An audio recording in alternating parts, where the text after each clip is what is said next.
Welcome back, everyone. President Muhammadu Buhari is attending the opening ceremony of the African Union Summit in Mauritania. The Summit of African Leaders of the 34th session of the African Union is currently taking place in Mauritania.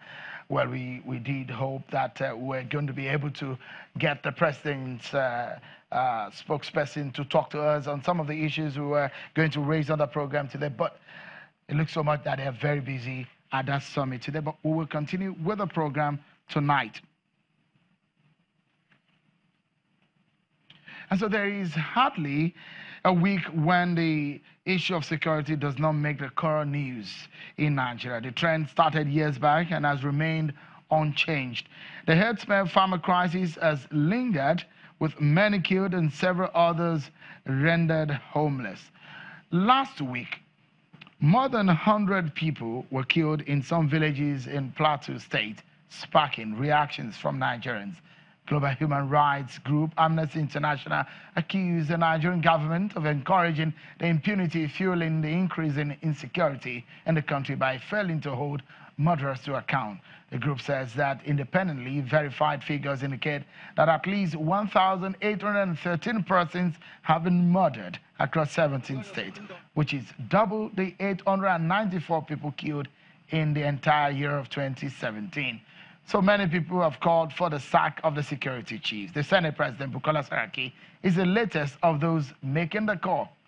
Hear him now.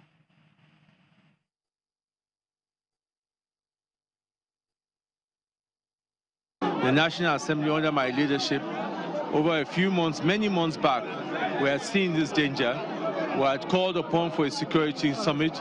We have addressed the issue of security architecture. We have said that there's definitely a failure of the security architecture of the country. There's need for us to review. We have gone very hard to even invite service chiefs. You're all very aware that we've done this. You're all very aware that some service chiefs have decided in their own wisdom that there is no need for them to work with the National Assembly to address these issues. So unfortunately, that when we're trying to do things for this country, things are politicized and people do not see at that time on where we are today. There is a problem. There's no society that continues to see the kind of killings here, and we think that it should be business as usual. It requires drastic action. It requires a collaboration of all agencies and all arms of government for us to be serious. As we resume, we'll continue our part as Parliament to ensure that those who are those are accountable to the people. We cannot continue. This is not something to be politicized. If somebody is not capable, that cannot do what it has to be, let the others be given the opportunity to do it. And if there are issues, we have had opportunities where security agencies have told us there's poor coordination. 1A is not talking to B, B is not talking to C. They don't attend meetings jointly, and things need to be done. Let us forget your issue of party. These are lives of people, and let's remove politics. It is not about who is the Speaker of the House, who is the President of the House. It's about Nigeria. So you see, the Senate President is obviously furious about the situation of things in Nigeria. Politics is involved in all of these things that we're talking about, because appointment in the first place is even politics. Let's get to the conversation tonight. Joining me from our Abuja studio is a senior advocate of Nigeria, a constitutional lawyer, human rights activist, Chief Mike Ozekhome. And here in our Lagos studio is a retired police commissioner himself, a lawyer, Samuel Adetuyi. Thank you so much for coming on the program. And our regular analyst on the program, Mr. GT Ogunye. Thank you so much for your time. Thank you very much for inviting me. Let's begin the conversation with the senior advocate in our Abuja studio. Chief Ozekhome, tell us, sacking of security chiefs, is it the way out? Well, let me start by saying that it was Albert Einstein, the father of nuclear physics. Nuclear physics that gave birth to the atomic bomb that destroyed in Hiroshima and Nagasaki during the Second World War, who once famously said that it's only a fool that seeks to have different results by applying the same method with which the problem started. So it is therefore clear that the present security arrangement, the present security apparatus, the present security architecture of Nigeria is fundamentally flawed.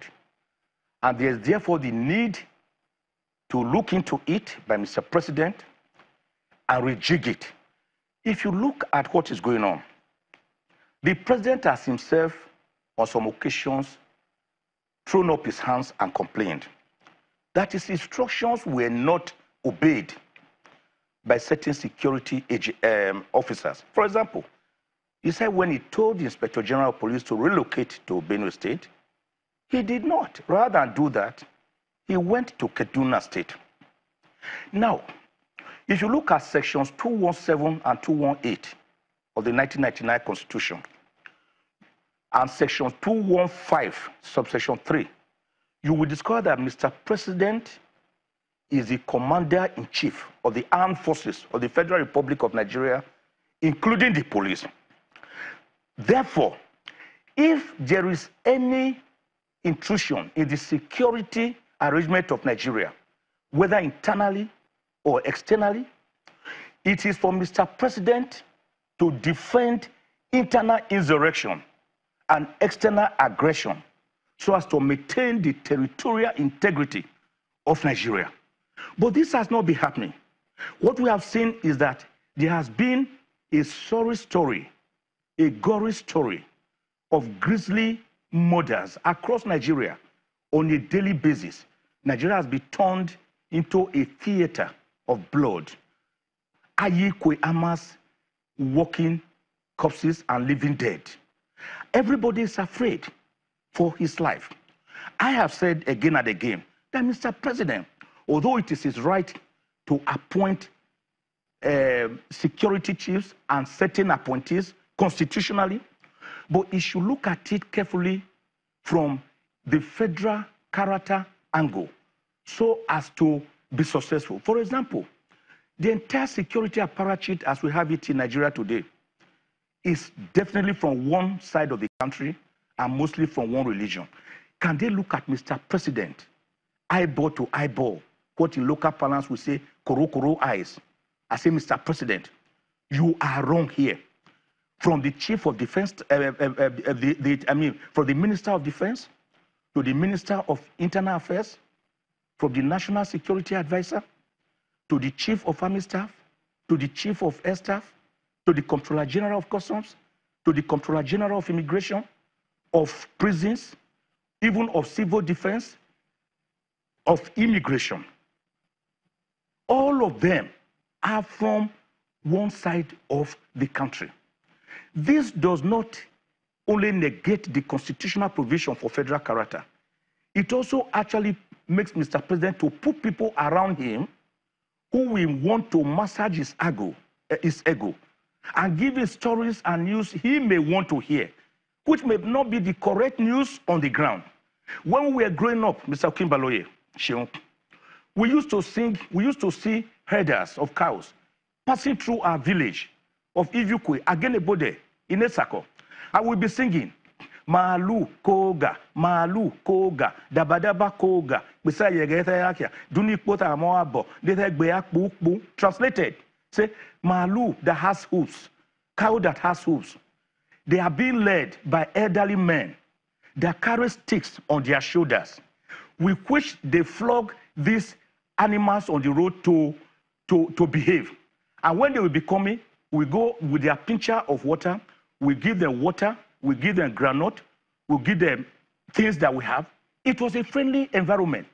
But the current so-called herdsmen that Mr. President himself has told a bewildered and shocked nation are remnants of Muammar Gaddafi's Libya terrorists. Muammar Gaddafi was executed over 7 years ago, carrying automatic weapons across Nigeria, going from farmland to farmland to graze their cattle, and then to kill the owners of these farmlands when they resist. All right, that cannot be a situation. Let's get perhaps another perspective to the conversation. I'll soon come back to you. You are a retired police officer, Ms. Adetui. Yeah. Is the police overwhelmed in this situation? Thank you first for inviting me for this program. The issue of policing in Nigeria is not about whether somebody is being overwhelmed or not.